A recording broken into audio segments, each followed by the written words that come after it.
Well, you know what day this is. It's August 24th. Everybody has to wear their mask in public places. Well, I'm in the boardroom here, and there's nobody else here with me, so I'm going to take off my mask. It's going to take a little bit of getting used to for me, because with a mask like this, my glasses tend to steam up, and it's kind of hard to read when your glasses steam up, you know. What do you think of our little picture, our little drum set up here, and the little axes here? Quite nice. They were made by somebody here in Sheshatshiu. So we got a nice day in Sheshatshiu today. And we are all wearing masks, of course, to try and prevent the spread of the COVID-19. And hopefully we can do an exceptional job at that, right? That's what we want to do. We're working with the Family Virtues Guide. Now, I couldn't do this morning because there was a switch, and I had to actually work with my clients on the virtues this morning. So that's why I said 1 o'clock today. So I hope that's okay, and certainly thank you for those who are joining me right now. We're working on the 5th strategy of the Virtues Project. Okay, the first one was speaking the language of the virtues. Number 2 was recognizing teachable moments. Number 3 was set clear boundaries. Number 4, honor the spirit. And now number 5, offer the art of spiritual companioning. If you go back through my videos on the Charles J. Andrew Youth and Family Treatment Center webpage, or on the Facebook page, if you scroll down through, you'll be able to view all of the videos that I've done since the middle of April, maybe even early April. As well, they're also on YouTube. If you just type in my name, Bob Jackman, and my videos will come up. And if you want to, you can also view them there.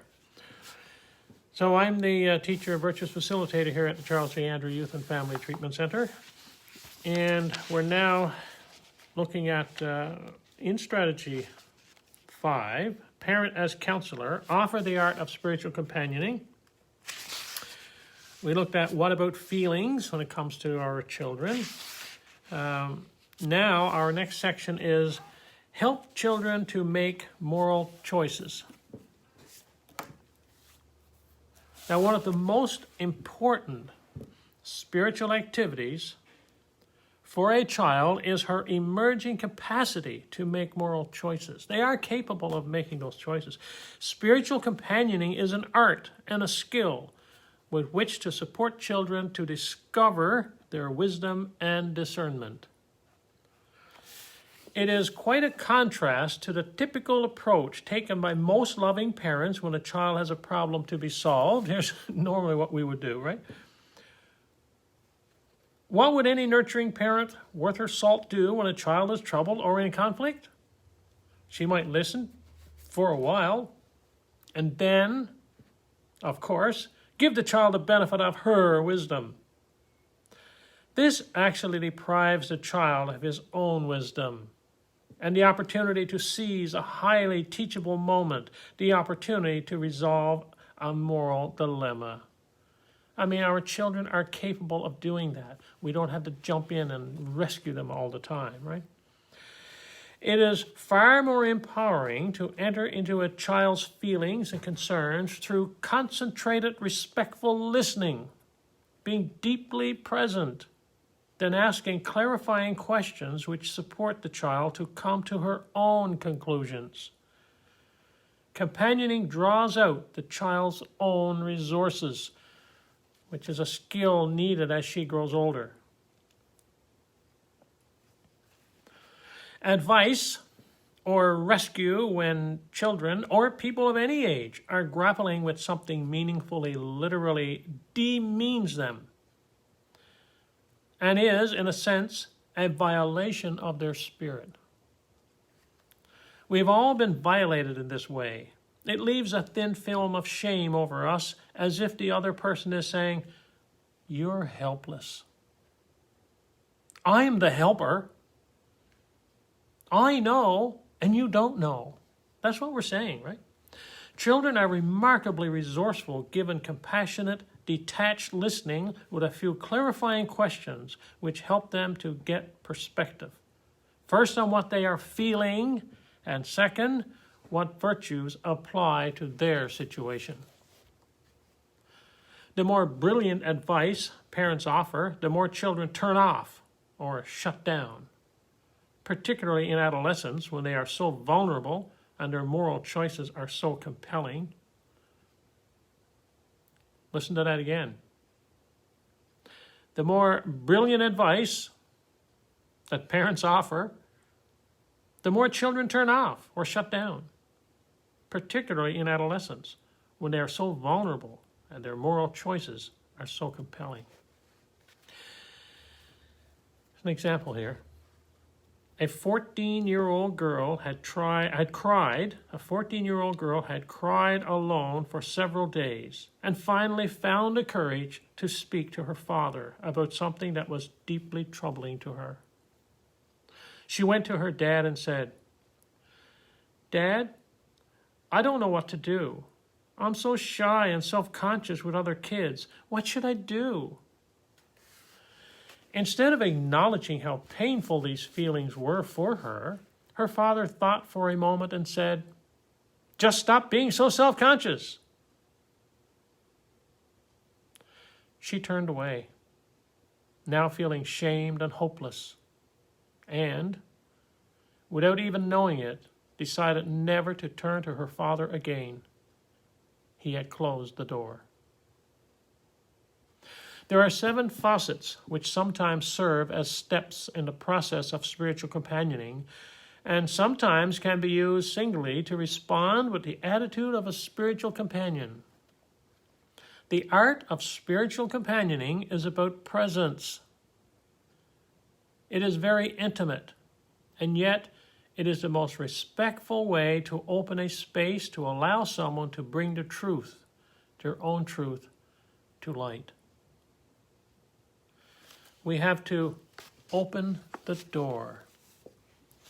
When a child opens the door herself, as this young woman did by initiating the talk with her father, the parent needs to keep the door open by asking cup-emptying questions. Father could have asked, "What is that like for you?" and allow her to talk and to cry. Sometimes you can see that a child is hurting or needing to talk, and you want to take the initiative. You need some door openers, which are as open-ended as possible. Rather than asking questions with a predetermined answer, such as, "Are you having a good day?" Yes or no, right? And that's it, it's done. Or trying to second-guess them when they look sad and asking, "Are you having a bad day?"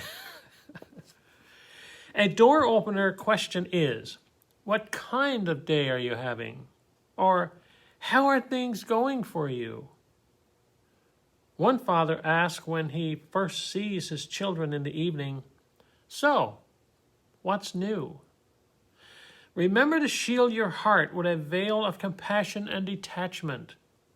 The veil of compassion allows your empathy to flow through, but the detachment keeps you from taking on your child's feelings.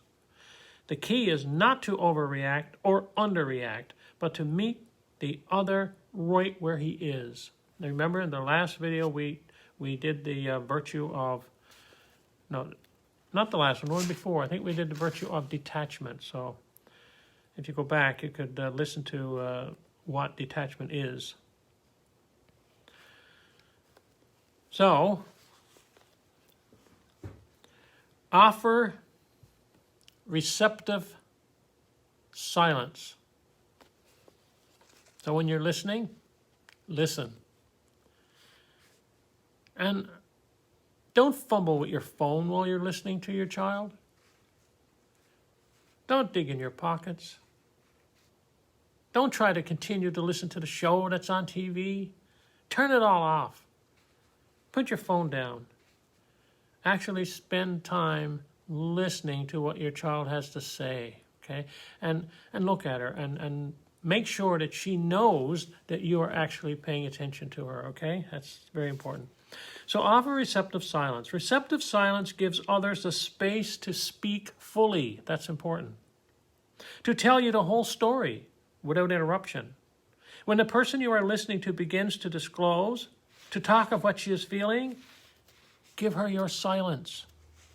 Your most receptive, respectful, compassionate, and detached silence.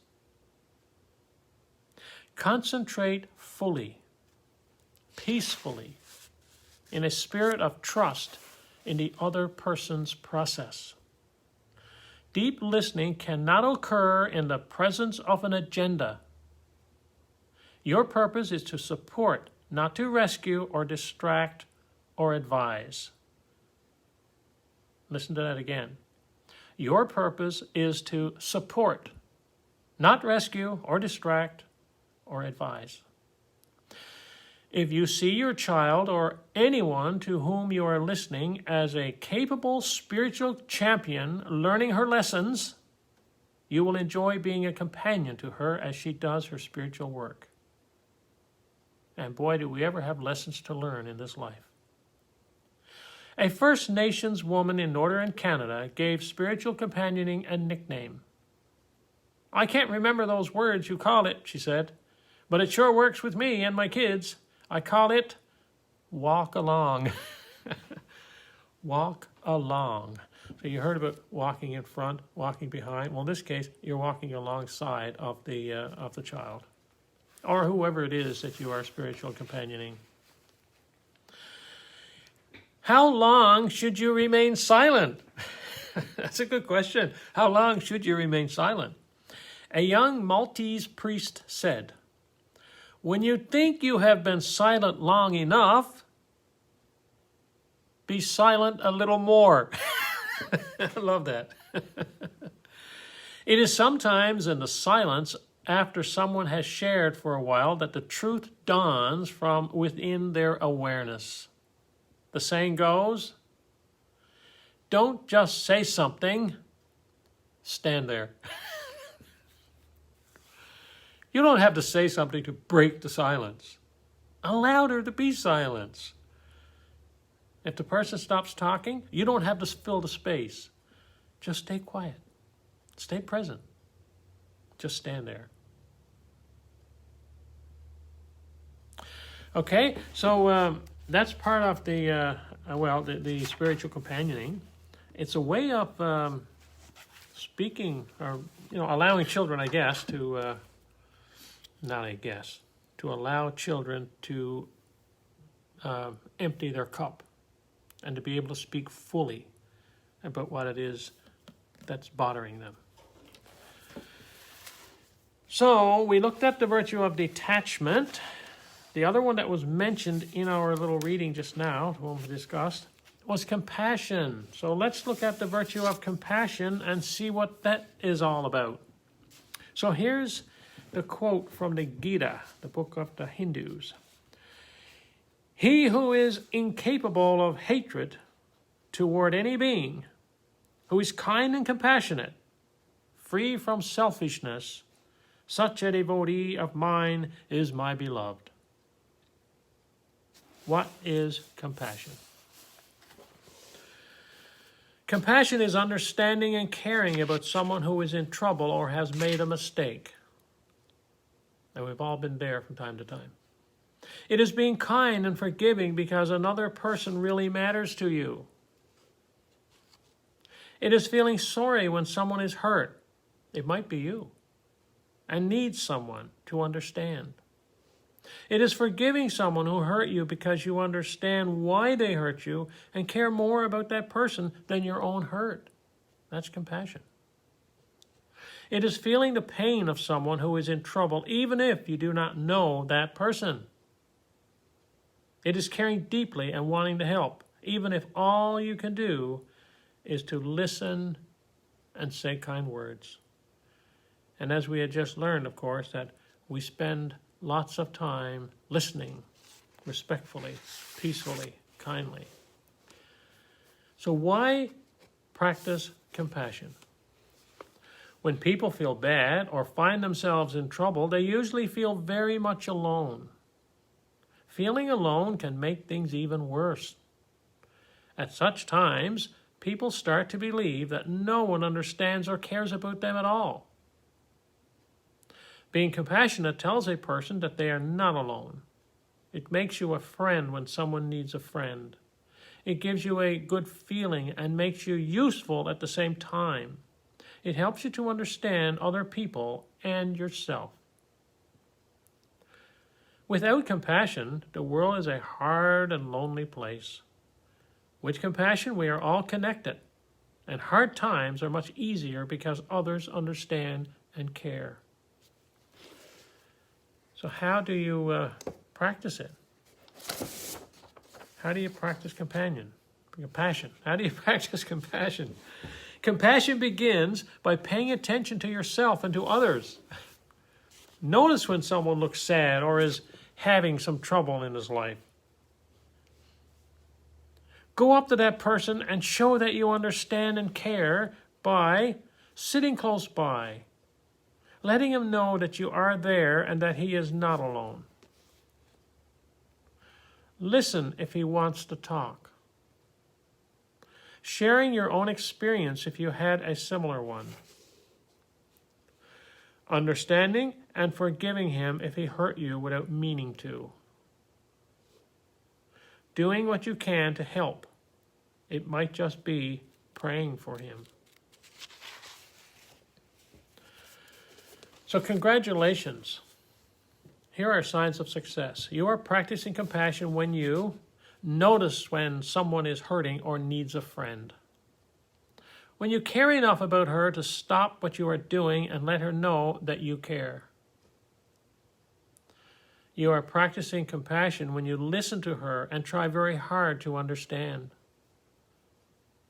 Forgive her when she hurts you and give her another chance to be a friend instead of hurting her back.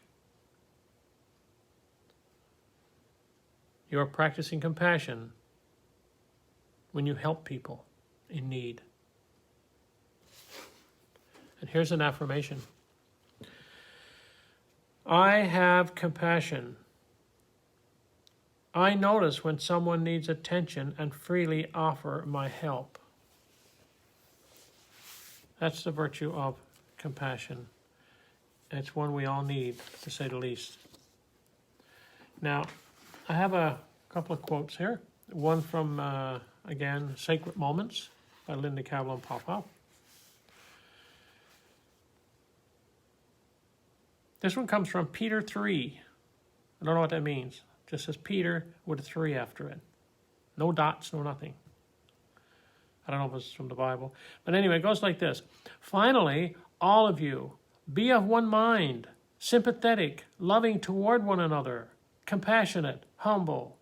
Do not return evil for evil or insult for insult, but on the contrary, a blessing, because to this you were called, that you might inherit a blessing. Now, that's biblical.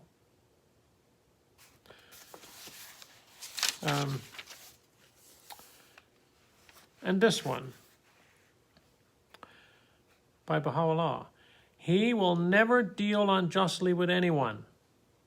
Neither will he task a soul beyond its power. He, verily, is the compassionate, the all-merciful. I like that. He will never task a soul beyond its power. He doesn't give us things that we can't handle. So he knows a lot about us, doesn't he?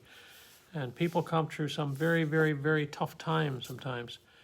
And so I guess God knows that we're capable of handling it. That's why we end up with that particular test, I guess, right? And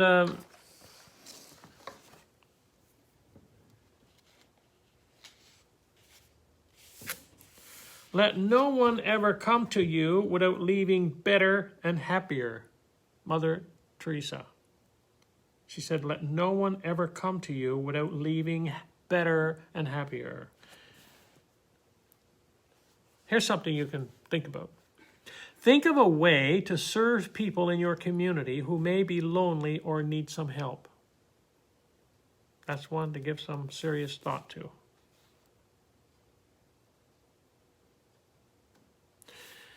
And the last one. When have you felt compassionate towards someone you didn't know? When have you felt compassionate towards someone you didn't know? Well, I want to mention again, of course, that we're here to help people that are in need. If you have an addiction, you can always reach out to us, and we're here to help people. If we can't help you directly, we'll certainly get you in contact with an organization that may be able to. Visit our website at www.cjay.org, O-R-G, that's cj.org, or give us a call at 709-497-8995. Extension 227 will get you in contact with Dylan, and Dylan will go over the program with you, and certainly there's intake packages that he has available that he can make sure you get filled out. And of course, on our Facebook page, if you're not a member of our Facebook page, you should request friendship, and that way you can be, on top of everything that we're doing live, and posts that we make on the site. It's just type in Charles J. Andrew Youth and Family Treatment Center, and that should bring up the Facebook page for you. And then ask to join the page, okay? Everything at the center is confidential, and the only way people know is if you say so.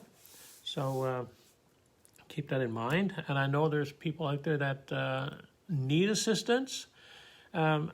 Please work on your courage to reach out. And anybody that needs a hand up, of course, we're here for you. Okay. So, thank you again for being with us. And I will be back again on Wednesday, which will be the 26th of August, okay, for our next section on spiritual companioning. Stay safe, everyone. Stay away from the coronavirus. And until Wednesday, on Wednesday we'll talk with you again. So until then, bye for now.